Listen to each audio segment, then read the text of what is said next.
11월 7일 오늘 만난 성경 말씀은 디모데전서 4장 4절에서 5절 말씀입니다. 하나님께서 지으신 것은 모두 다 좋은 것이요 감사하는 마음으로 받으면 버릴 것이 하나도 없습니다. 모든 것은 하나님의 말씀과 기도로 거룩해집니다.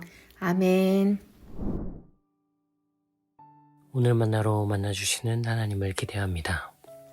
디모데에게 보낸 첫 번째 편지를 계속해서 함께 읽고 묵상합니다. 디모데에게 보낸 편지는 원시 그리스도교 공동체들이 숙고해야 할 신학적 안내와 목회적 권면을 바울이 디모데에게 전하는 편지의 형식으로 엮어낸 글입니다. 이런 문서를 읽어갈 때 도움이 되는 독해 방법 중 하나는 글이 경계하는 대상, 다시 말해 발신인과 수신인이 마주하고 있는 대적과 반면교사가 무엇인지를 더듬어가는 것입니다.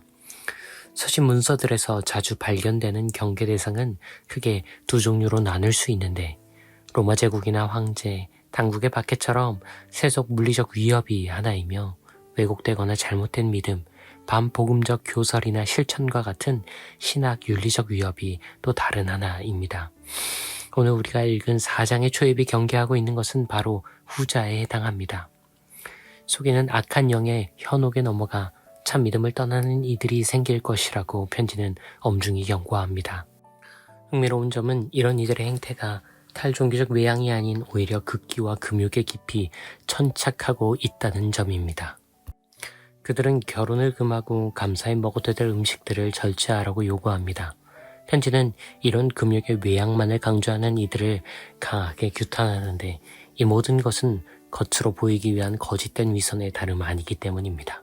이들은 많은 이들에게 엄격한 금욕을 강제하며 이를 신앙의 본질이라고 선언합니다. 하지만 편지의 발신인이 보기에 그들이 말하는 금욕은 일반적인 통념과 달리 훈련이나 절제에도 전혀 도움이 되지 않는데 그 이면에는 오히려 지독한 탐욕이 자리에 있기 때문입니다. 6장에서는 경계해야 할 이 거짓의 세력에 대한 규탄이 다시 언급되는데 편지는 그들을 이렇게 부릅니다.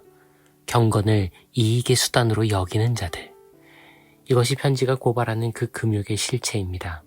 이 거짓말쟁이들은 지극히 비상적인 수준에서 금욕을 외칩니다. 많은 이들이 그 모습에 속아 넘어가 스스로를 정죄하고 그들을 헛되이 신봉합니다.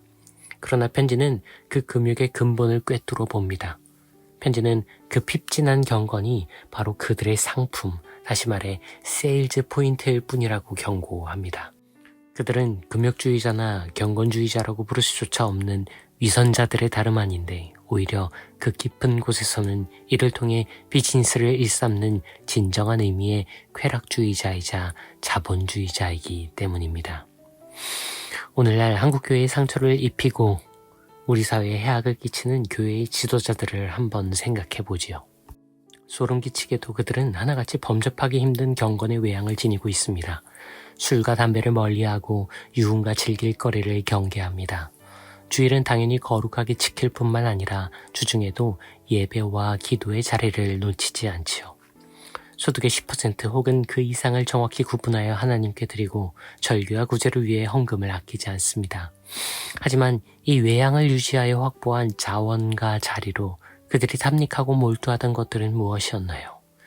유흥을 멀리한다던 이들은 교인이나 누군가의 배우자와 불륜의 관계였던 것이 드러납니다. 예배와 기도의 자리를 사모한다던 이들은 사실 누군가의 설교와 예화를 훔쳐왔던 것이 밝혀집니다.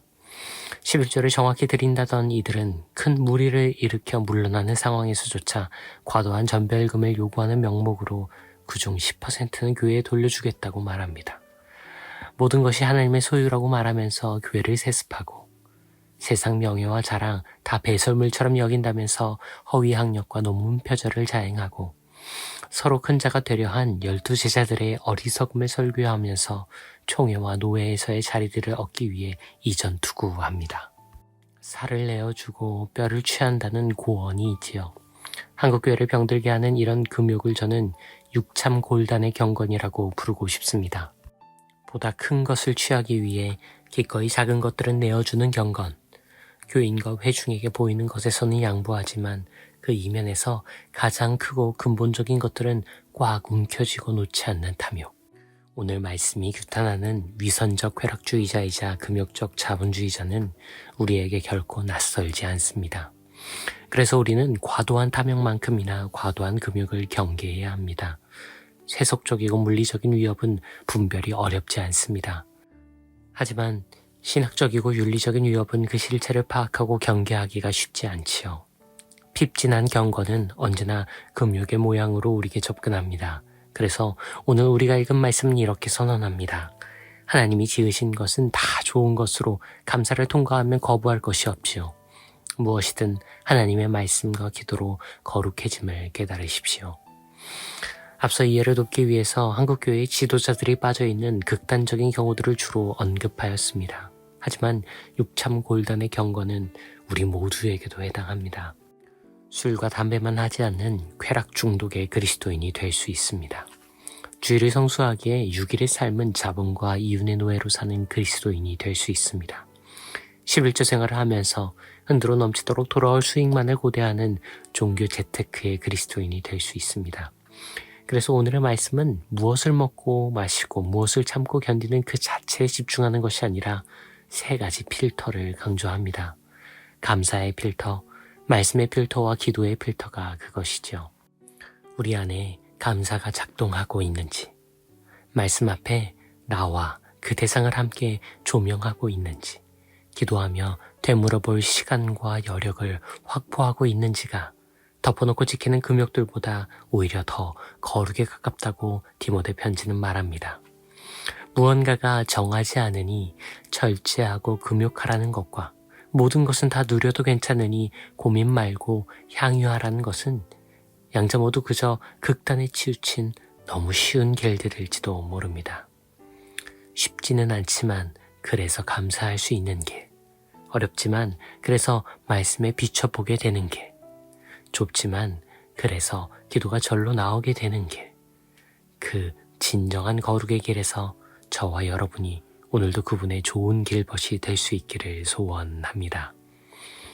주님, 감사 없이 경건을 살려는 반칙을 포기합니다.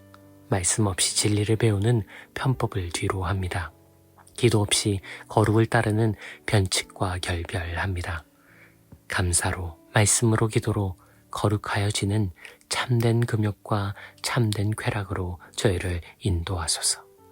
십자가의 금욕과 부활의 쾌락으로 우리를 부르시는 분, 그리스도 예수님 그 이름으로 기도합니다. 아멘. 이제 2가지 제목으로 기도합니다. 먼저 감사의 필터, 말씀의 필터, 기도의 필터가 한국교회의 경건에 다시 정상 작동하도록, 이어서 거짓과 위선으로 신뢰를 잃어가는 선교의 오늘을 회개하며 다시 거룩의 선교를 살아내도록 기도하신 후에 개인의 기도로 경건을 이어갑니다.